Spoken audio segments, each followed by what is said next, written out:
দেখ উজান, আমাদের বয়স হয়েছে, আমাদের কথা ভেবে অন্তত এবার বিয়েটা কর। সুজাতা দেবী বলে উঠলেন, হ্যাঁ, কাকে বলছো তুমি? কোনো কথাই এখন ওর কানে ঢুকবে না। বিভাসবাবু সুজাতাকে চুপ করিয়ে বললেন, উফ সুজাতা, তুমি একটু চুপ করো না, আমি তো কথা বলছি উজানের সঙ্গে। উজান এসব কথা পাত্তা না দিয়েই বলল, এতদিন পর এখানে এসেছো, খুব মজা হবে। আমি অফিস থেকে তাড়াতাড়ি বাড়ি ফেরার চেষ্টা করব। আজকের ডিনারটা বাইরেই করব সবাই মিলে। মা দেখো, কিচেনে সব কিছুই আছে, তুমি আর বাবা একটু কিছু বানিয়ে নাও লাঞ্চের জন্যে। আমি এখন আসছি, টাটা। সুজাতা দেবী আর বিভাসবাবু অসহায়ভাবে একে অপরের দিকে তাকিয়ে রইলেন।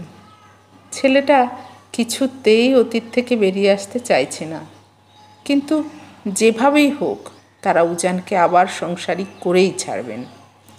অফিসের কাজে একটু বিরতি পেয়েই ফোনটা হাতে নিয়ে একবার দেখল উজান। বাবা মা আসবে বলে ফোন থেকে বাধ্য হয়ে ওয়ালপেপারটা চেঞ্জ করেছে সে, নয়তো নোলক ম্যাডামের ছবিই সবসময় থাকে। সবাই জানে উজান নোলককে কতটা ভালোবাসে, কিন্তু নোলক বুঝল না। সামান্য কথাতেই ঝগড়া করে ছেড়ে চলে গেল। উজান মনে মনে ভাবে, একবার যদি বাবা মায়ের সামনে নোলককে দাঁড় করানো যেত তাহলে কি হতো। এমন সময় ফোনটা বেজে উঠল। উজান রিসিভ করতেই সুজাতা দেবী ধীরে ধীরে বললেন, লাঞ্চ করেছিস তুই?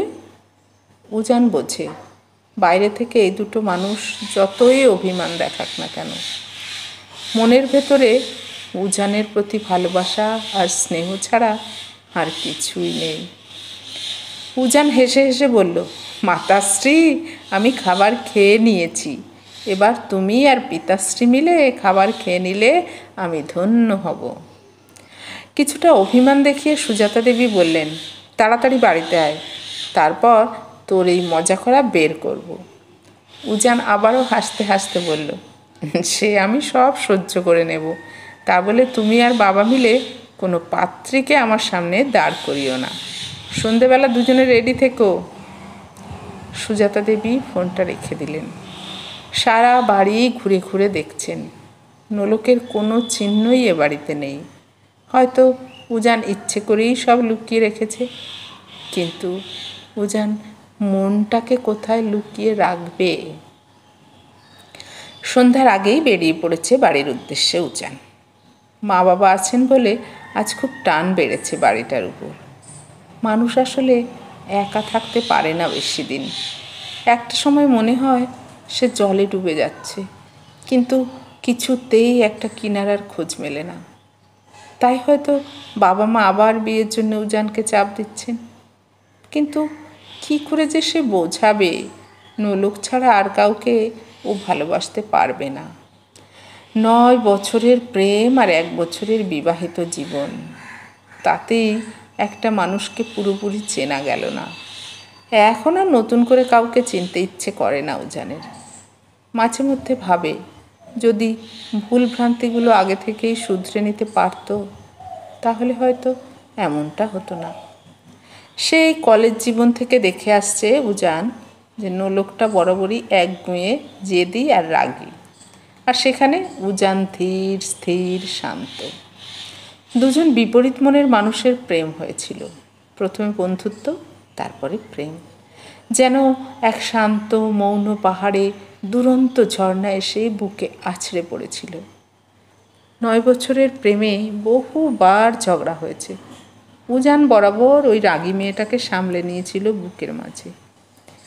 তারপর বিয়ে হলো, সুখের সংসার। ঠিক 1 বছর পর একটা ছোটোখাটো ঝগড়া হওয়ার পর উজানও যেন কেমন অভিমানী হয়ে উঠল। সেদিন আর বুকের মাঝে সে সামলাতে পারল না, নোলক বাড়ি ছেড়ে বেরিয়ে গেল। এসব ভাবতে ভাবতেই হঠাৎ হঠাৎ নোলক এলো। এসেই বলল, তোমার মতো মানুষের সাথে ঘর করা কারোর পক্ষে সম্ভব নয় উজান। উজান বলল, জানি তো, তুমি ছেড়ে চলে যাওয়ার পর তাই তো আর চেষ্টাও করিনি। নোলক বলল, দিব্যি তো আছো, কাছে না থাকলেও বুঝতে পারি। এই যে এতদিন পর এলাম, মনে তো একটুও খুশি দেখতে পাচ্ছি না। তোমাকে ছাড়ার ডিসিশনটা আমার ভুল ছিল না। নোলকের কথা শুনে উজান বলল, বাড়িতে বাবা মা আছেন, তোমায় দেখলে কি অবস্থা হবে বলো তো? কেন, এত বছর যা হয়ে এসেছে বাবা মা তো বরাবর তোমার হয়েই কথা বলেছেন। শোনো শোনো, রেগে যেও না লক্ষ্মীটি, পাশে একটু শান্ত হয়ে বসো, ভালো করে তোমাকে দেখি। নোলক বলল, দেখো, নতুন করে মায়া বাড়িও না। সে তুমি যতই চেষ্টা করো, আমি কিছুতেই তোমার কাছে আসবো না। আচ্ছা, প্রতিবারের মতো বুকে টেনে নিলেও আসবে না নোলক? শেষবার ঝগড়ার সময় কেন টানলে না তাহলে? তাহলে তো আমি থেকে যেতাম। নোলক, নোলক, নোলক, যেও না লক্ষ্মীটি। চারিদিকে এত ধোঁয়া কেন? আমার বুকে এসো, আমি সারা জীবন তোমায় আগলে রাখবো, কিছুতেই ছাড়বো না, যেও না প্লিজ। হঠাৎ ঘুমটা ভেঙে যায় উজানের। ঘড়ির কাঁটায় তখন সকাল 6টা বাজে। চারিদিক হন্যে হয়ে উজান খুঁজতে লাগলো কিছু, কিন্তু কী যে খুঁজছে সে নিজেই জানে না। একটা পরিচিত হাতের স্পর্শ পেল। সুজাতা দেবী পাশে এসে বসলেন। উজান আর থাকতে না পেরে সুজাতা দেবীর কোলে মাথা রেখে চিৎকার করে কাঁদতে লাগলো। বিভাসবাবু পাথরের মতো স্থির হয়ে দাঁড়িয়ে থাকলেন দরজার পাশে। মেয়েকে হারানোর শোক সুজাতা দেবী আর বিভাসবাবু ভালো করেই জানেন, কিন্তু উজানের মতো জামাইকে তারা কিছুতেই হারাতে চান না। তাই তো নোলক মারা যাওয়ার পর উজানকে ছেলের মতো করে আগলে রেখেছেন।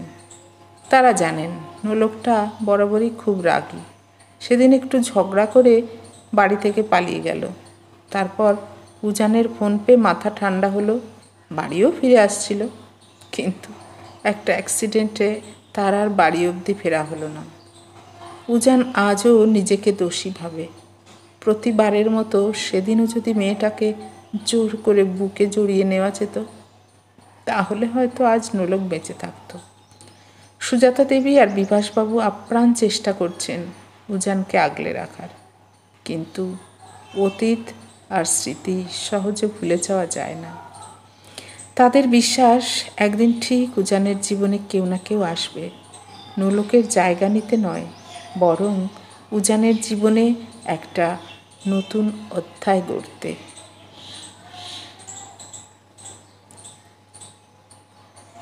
এতক্ষণ শোনালাম গল্প উজানের টানে, কলমে মৌসুমী হাজরা, কণ্ঠে আমি অপর্ণা।